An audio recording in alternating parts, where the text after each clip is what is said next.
Hello and welcome back to Feed the Beast. I'm Thunderchild, and today we have some stuff to look over. I've done some stuff off camera, and I've done some stuff on camera, which you will be seeing soon. But first off, just a little update here at the base. I started breeding bees. Look, I am up to common so far. Haven't been through very many generations, so it hasn't really been that long. But I'm getting there slow but sure. Pretty soon I'll make a BLizer, and that will really help things along. That's pretty much the biggest thing I started around here. I did change that to make barrels. And I just feel like since I have that getting wood, so I have wood whenever I want it, then it should also, since it's making extra, should also do something with that extra. But I have a few other clips to show you. I did not record my voice with them when I was recording, so when you hear my voice on the recordings, it will be in commentator mode. But and they are the result of what happens when you go out adventuring. So without further ado, here are those clips. Okay, so here we are. I decided to show this clip because I found something interesting. It looks like, when I first ran into it, it looks like another one of the Thaumcraft things with the Crimson Colt. Crimson Colt. Say that 5 times fast. But instead, it spawns these. They look almost like the Grim Reaper. And look at that effect. So this is the first time I actually tried to fight it. And as the title of the episode will show, it does not turn out too well. But I love this fog effect that it gives off. Wonderful effect. I wish. Part of me thinks that I should come over here and capture one of these guys, put a name tag on him, and keep him around someplace where I want to see fog and hear that creepy background noise. But at this point, I was just trying to run from cover and get away from his attack as that, and it did not go so well for me. Well, next, while this is going, I'm going to talk about some other stuff. So I recently watched the trailer for the new Star Wars movie, and I wanted to weigh in on that a little bit because, Star Wars is something that is near and dear to many people's hearts. It's a wonderful franchise. But, what was it I wanted to say about it? So my favorite episode is Star Wars Episode 4. And I think it's because I like the storyline. Yeah, and I really like old Obi-Wan Kenobi. He's the best. And, a lot of people like the new Star Wars episodes, like 1 through 3. And truthfully, I'm not really that big of a fan. I mean, I've watched them, but I could give or take. I could care a little bit less. Oh, beehive! I will come back to grab that.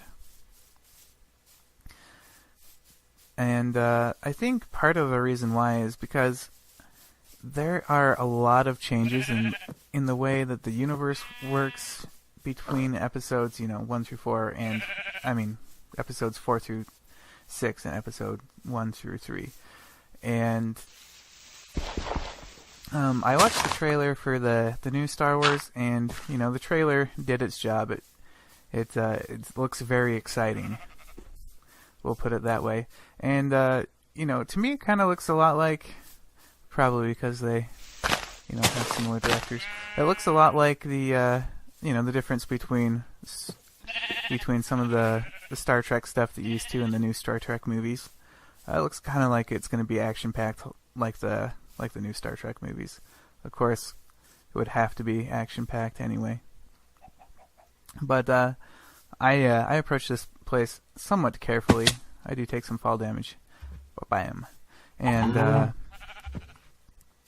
anyway, I'd forgotten that when you die, it gives you a little grave, so you don't have to really rush back to grab your stuff. But that's the first half, and now I believe I go in to fight again, but I'm a little bit more cautious this time. Instead of running in and hitting the shock barrier with my sword, I do this a little bit better. But anyway, I will be a fan of the new Star Wars movie if they do a good job. Long story short, and I guess that's a pretty obvious thing to say. And my definition of a good job probably different than a lot of other people's. But yeah. Anyway, I just love the sound effect that these monsters make. And I don't know what's with the shock shield. Again, I haven't read up on these guys yet. I probably will soon. But I take the wimpy approach, just throwing at him. And I think I get too far away from him, so he starts shooting me instead of chasing me. I thought about trying to lure him in close and light fire. I paused there because it was lagging, and I've definitely died from lag before, and I didn't want that to happen again. Alright, and it's about this time that I see these cows and I have the wither effect, but I have apparently no idea how to use that empty bucket on my hotbar to get milk and to end that wither effect. But anyway, that cow jumped up and totally freaked me out. As you can see, I'm taking the slower, more careful sissy approach.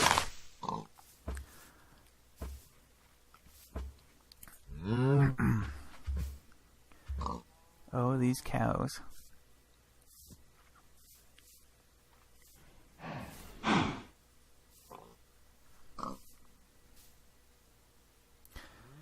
Anyway, I can't get over how amazing that fog effect looks when you get close to one of these, some kind of guardian thingamabob. And here is, I'm shooting him left and right, but he doesn't really seem to be noticing. And this is, I remember when I was recording this, that, anyway, notice how his shock shield totally went down. Now he's starting to run away. So I think, well, his shield's down. It should be safe. That's the nice thing about the shock shield the way it is your arrows bounce off and you can pick them right back up. But another thing about the fog is that it is hard to see anything. I think the shock shield must regenerate some, because it totally came back there for a second, and I did all that work for one ethereal essence. And at this point I'm wondering if it's like the Crimson Cult thing and that thing will respawn, and indeed it does, and I think I've had enough of that for now. As far as I know, those guys will keep on spawning, but I really don't know, so don't take my word for it. That's pretty much what this clip is, and I will see you on the next clip.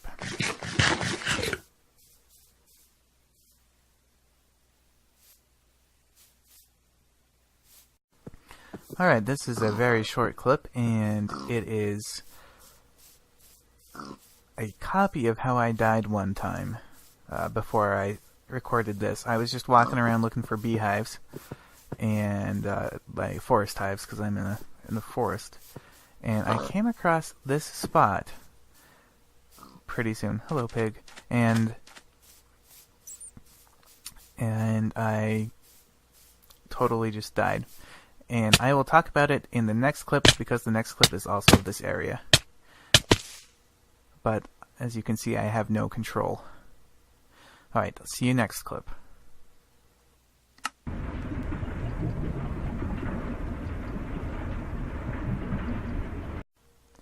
Alright, and this is the final clip, and as you can see, I have, hold on, I'm throwing stuff into the, it's called a hungry node. It's from, I believe it's a Thaumcraft thing. Yeah. Anyway, and I show you that it's dragging everything towards it, even at a bit of a distance. And that includes myself, and it includes, other entities. Now, it cannot draw obsidian towards it, so I'm kind of using that as a anti-magnet. And I read online that you can destroy them if, you just punch them. And so what I'm doing right now is I'm trying to finagle my way close enough to it that I can punch it to death without myself dying. And I'm trying to use the obsidian as a means to do that. Now, these hungry nodes can be useful later on in Thaumcraft. You can throw stuff into it, and I believe the essence will be sucked up by the hungry node, so it can, I believe you can use it to help charge wands faster and stuff. Now, I'm not 100% sure on that, so you should read the wiki before you try anything with that mod. I haven't done much with it in a really long time. Pretty sure it was like Thaumcraft 2 when I last did anything on it.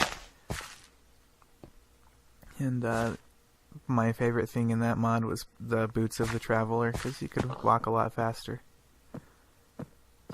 But, see that pig gets, oh man. But it's a fairly quick death, and it has happened to me before when playing different Feed the Beasts. And I was never really sure what it was. I just thought maybe there's an invisible enemy that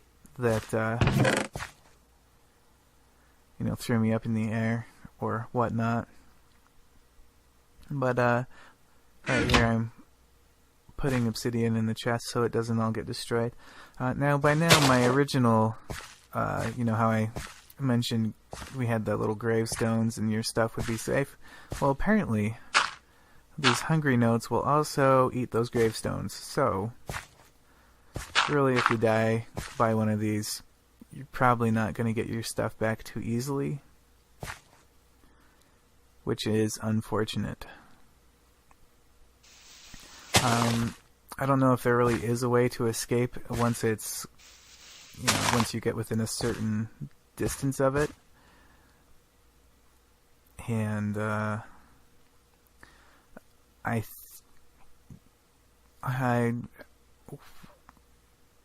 think my best bet would be if I ran across one of these again, would be that if I had a jetpack on, when it throws me up in the air, I could just keep flying and get away from it. But yeah, this is slow going because I don't want to die, which is interesting because that's what ends up happening, but not quite in the way that you may think.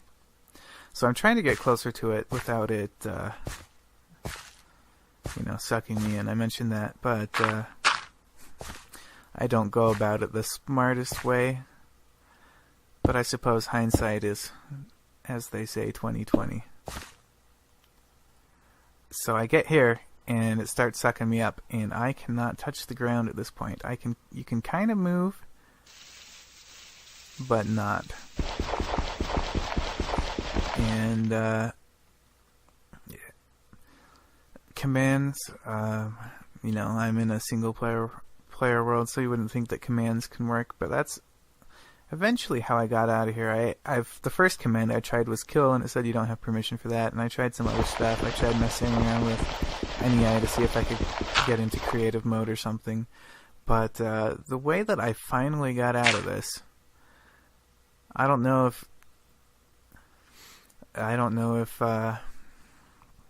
since I'm not technically touching the ground, and I don't know if I'd eventually starve to death. I didn't wait that long, but I was sitting in this thing here for a good 10 minutes before getting out.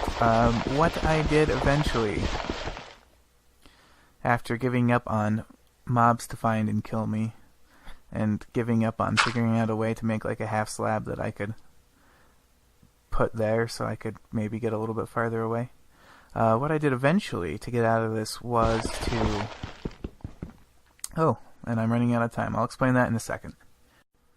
Anyway, as I was saying, what I did to get out of this is that I opened the world to LAN so that I could use cheats to put myself in creative mode and thus escape the vacuum of death. And I'm not too proud about having to cheat to get out of that situation, but I was good and fairly stuck. And here's my world crying because I had to cheat. Well, that's pretty much it for the clips, and also for the episode. It may have been shorter than... Yeah, it's definitely shorter than the last few episodes. Sorry about that. I get talking, I guess. I don't know. There's times where I can't even think of what to say, but there's other times when I have way too much to say.